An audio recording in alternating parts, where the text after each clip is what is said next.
I've got the base coat down on the face. One thing I'm going to do is actually go in with a little bit of black. The brown is still a little bit wet, so it'll kind of naturally mix in. I'm going to get in the kind of the bigger spots where there would be light occluded, inside the ears and around the jowls and that sort of thing.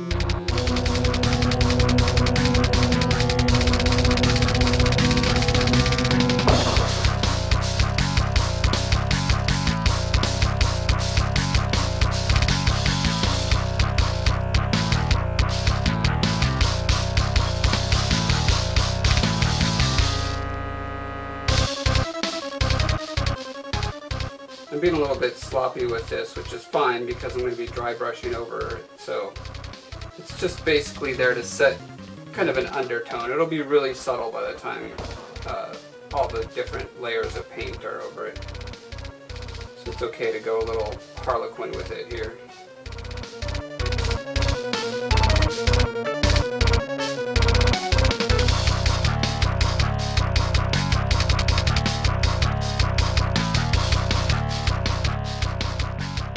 Alright, I think to do the kind of grayish bluish skin tone I'm going to put on him, I'm going to start with this as a base. I was using it for the metal patina, and so it'll probably help tie everything together or make it too homogeneous. Who knows? We'll see.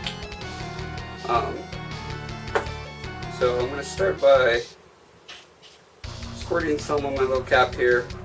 Then I will put some black in another cap.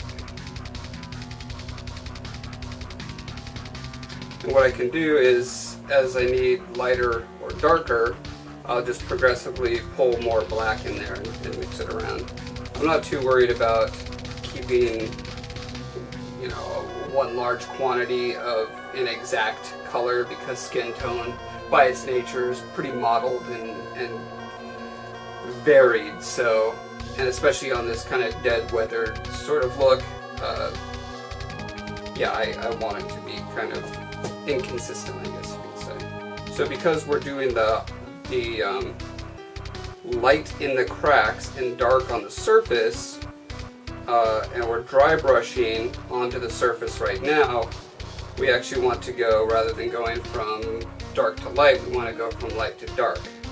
So I'm going to start with what I think is going to be the lightest blue-gray, and then go from there.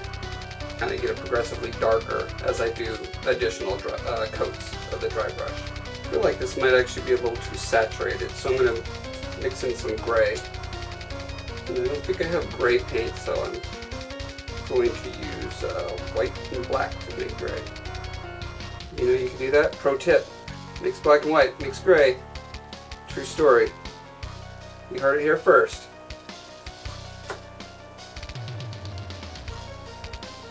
Yeah, that's what I'm looking for. In general, here's another general rule. I'm trying to steer people away from using glossy paint for living things and cloth and stuff like that. In general, 80% of the things in the world are not glossy. And then another general rule is things are way less saturated than you think they are. When you see a red apple and you pull out the brightest primary color red, you will have a cartoon apple, right? Apples are not red, red, red. Same with cherries, strawberries.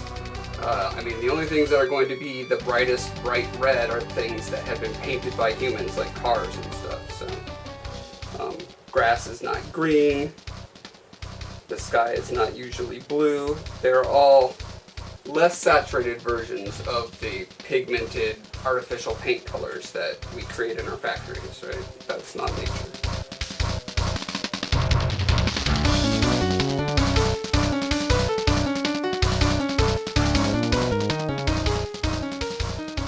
The first impression is that this is still a little too saturated, and that it does not really jive with the brown underneath it very well.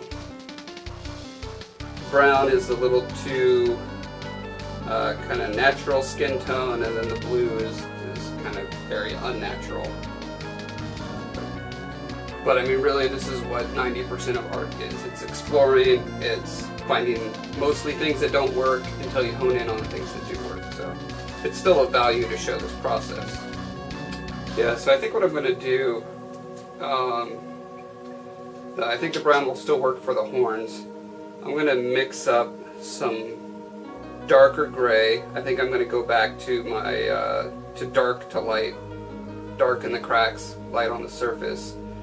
So I'm going to mix some gray and then just kind of feed in a little bit of that bluish color until it feels right to me, rather than starting with the color and mixing in gray.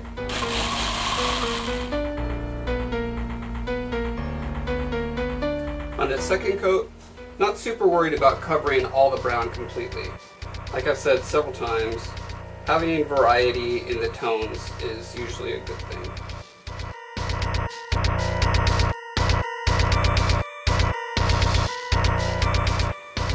I'm going to switch to lightening it up with this ivory colored paint. The first time you step up to a lighter color, you want to make sure that your brush is almost completely empty. Rub it on the paper towel really well, because you don't want to accidentally blob on too much, because then you're going to have to put on a darker color and you knock it back and forth. And it's just better to apply a very light touch at first until you get a good idea for how much pressure to apply.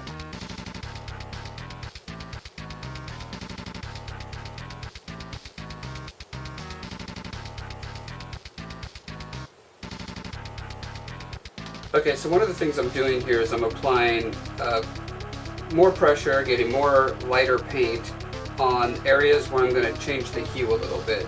And I do that in places where there's more blood in the skin, so you get, or closer to the surface of the skin, so the idea of like the rosy nose and cheeks, around the ears, elbows, knees, there's just certain tissues that are slightly different hue that you'll see more of the blood through it. Not fictionally, according to the fiction of this piece, I don't know if this guy's really alive or dead. He has no jaw and his eyes are sewn shut.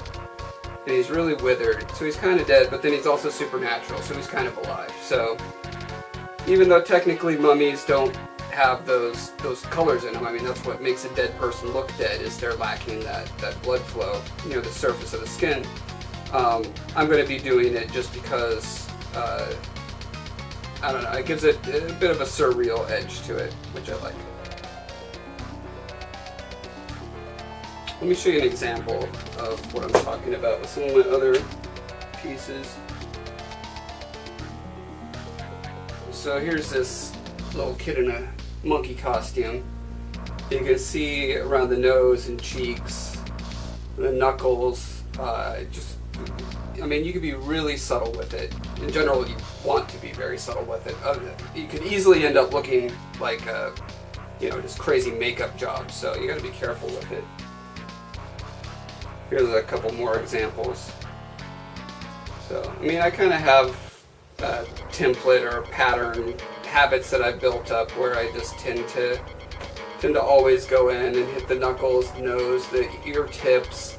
Basically, whatever I color the lips with, that's what I'll go in and do those other parts with. Here's an example of a guy that's actually pretty similar in theme to this one, except not so dead and more cartoony. But yeah, so redder ear tips, redder nose tips, redder elbows.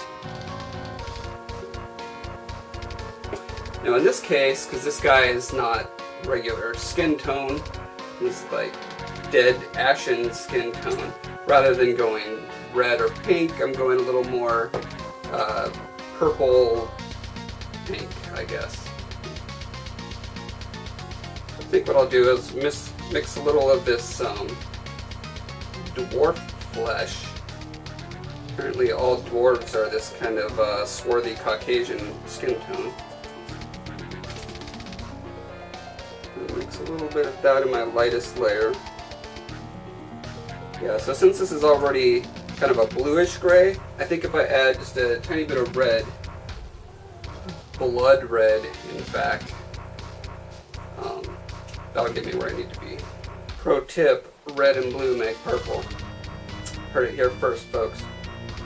Yeah, so that's getting my kind of a somber olive tone. Or not olive, what's that fruit that's purplish? Plum? Yes. Like a plum.